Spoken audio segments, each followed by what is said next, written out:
तो नमस्कार दोस्तों, परमा एजुकेशन के यूट्यूब चैनल पे आप सभी दोस्तों का स्वागत करते हैं। तो जो लोग हमारे चैनल पे पहली बार विजिट कर रहे हैं तो जाके परमा एजुकेशन चैनल को जल्दी से सब्सक्राइब करिए, शेयर करिए और अपने अपने ग्रुपों में एक बार जल्दी शेयर कर दीजिए ताकि अधिक से अधिक लोग हमारे चैनल से जुड़ सकें।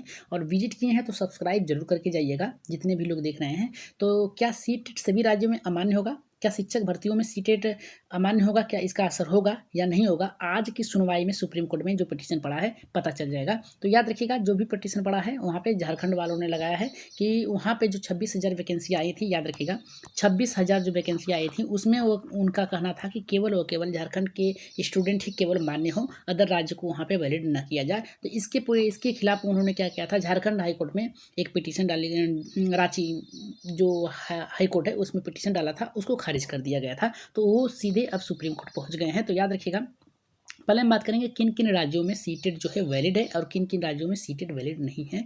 तो यहाँ पे अगर हम बात करें सीटेट किन किन राज्यों में स्टेट में मान्य नहीं है, तो पहला जो हमारा है राजस्थान, याद रखिएगा पहला राज्य जो बनता है हमारा राजस्थान। दूसरा जो है मध्य प्रदेश, जहाँ पर अलाउ नहीं है। झारखंड, जहाँ पे आज पिटीशन पड़ा है, याद रखिएगा झारखंड वालों ने ही पिटीशन पड़ा है यहाँ पे सुप्रीम कोर्ट में, ठीक है।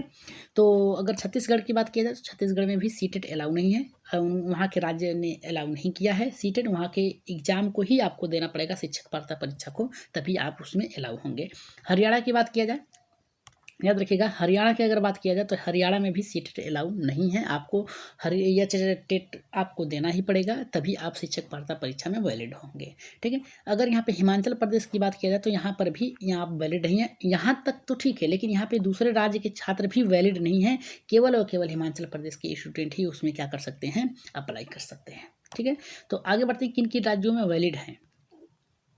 अगर हम बात करें किन किन राज्यों में वैलिड हैं, तो याद रखिएगा उत्तर प्रदेश हो गया आपका और बिहार। तो अगर हम बात करें बिहार की, तो बिहार में अभी एग्जाम चल रहा है। तो 1, 2, 3 यहाँ पे 1.0, 2.0 और यहाँ पे 3.0 का जो 2.0 तक का रिजल्ट आ गया है। 3.0 का आपका 14 तारीख तक हो सकता है रिजल्ट आ जाए। इसके बाद आपकी इसी महीने में आप लोगों को ज्वाइनिंग भी मिल जाए। वहाँ पर बिहार राज्य में सीटेट वैलिड है। वहाँ के स्टूडेंट जो हैं वो क्या करते हैं, डोमिसाइल लागू करने की मांग कर रहे हैं और वहाँ पे भी सीटेट के लिए वहाँ पे पटिशन बने हैं। तो याद रखिएगा, अगर सीटेट हटाया जाता है तो इसका प्रभाव हर राज्य में हर सीटेट पास करने वाले स्टूडेंट पे पड़ेगा। तो बचे हुए उड़ीसा राज्य में अगर बात करें किया जाए तो उड़ीसा राज्य में यहाँ पे साउथ नॉर्थ स्टेट और यहाँ पे नॉर्थ ईस्ट में जो भाषा का प्रभाव पड़ता है उसके आधार पर, यानी 10 और 12 में आपको भाषा सिस्टम के आधार पर ही आप सीटेट में अलाउ हैं। यानी वहाँ के भाषा को चुनना पड़ेगा आपको, तभी आप क्या कर सकते हैं, वहाँ पे अलाउ हो सकते हैं। यानी आज याद रखिएगा, आज जो है सुप्रीम कोर्ट में यानी 3 तारीख आज है, तो आज ही के दिन आज सुप्रीम कोर्ट में सुनवाई होने वाला है कि सीटेट स्टेट में वैलिड केस की सुनवाई होगी, जिसमें ये निर्णय निकल के आएगा या फिर डेट बढ़ा दी जाएगी कि सीटेट मान्य होगा या फिर नहीं, या फिर हो सकता है खारिज भी कर दिया जाए इसको।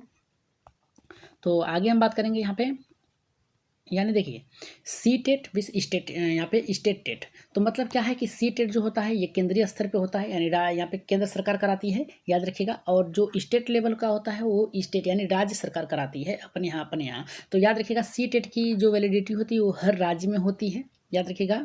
ये जब आप एक ही बार आप एग्ज़ाम दे सकते हैं, ये लाइफ टाइम मान्य हो गया है। और स्टेट टेट भी लाइफ टाइम मान्य हो गया है, याद रखिएगा। सुनवाई जो है 3 सितंबर यानी 2024 यानी आज के दिन है। क्या है मुद्दा, याद रखिएगा मुद्दा क्या है।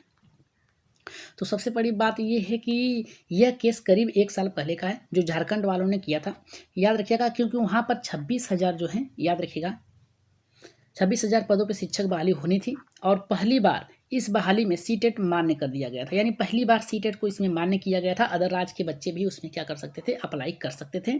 तो अप्लाई कर सकते थे और साथ में जेटेट यानी वहाँ के जो स्टूडेंट है वो भी क्या कर सकते थे, वहाँ पे अप्लाई कर सकते हैं। तो श्योर है कि जिस राज्य में एग्जाम होगा सीटेट की, उस राज्य का आपको शिक्षक पात्रता परीक्षा होना चाहिए या फिर सीटेट होना चाहिए।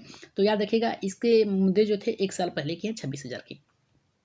इसलिए झारखंड के बच्चे हाई कोर्ट चले गए इस मुद्दे को लेकर, जहां उनकी हार हुई। हाई कोर्ट ने सीटेट जेटेट दोनों को समकक्ष घोषित कर दिया, यानी आपको या तो सीटेट पास होना चाहिए या फिर जेटेट, याद रखिएगा इन दोनों में आपको पास करना अनिवार्य था, या फिर दोनों आप पास हैं तभी भी दे सकते हैं। तो वहाँ पर झारखंड के बच्चों को यहाँ पे कोर्ट से निराशा हाथ लगी, वहाँ पे उसको हटा दिया गया, केस को डिसमिस कर दिया गया।